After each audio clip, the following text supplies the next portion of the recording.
అగ్నిగలం ప్రజాబలం AR news 5 కి స్వాగతం. మద్యం మత్తులో కానిస్టేబుల్ మహిళ పట్ల అసభ్య ప్రవర్తన.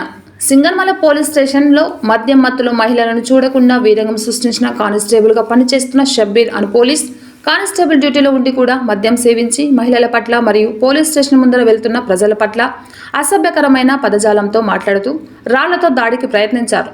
ప్రజలకి రక్షణ కల్పించే పోలీసులే ఈ విధంగా మద్యం సేవించి ప్రజలపై దాడికి దిగితే ఇంకా ఎవరికి చెప్పుకోవాలి? AR5 న్యూస్ రిపోర్టర్ సింగనమల నియోజకవర్గం ఇన్ఛార్జ్ ఎం ఓబిలేసు.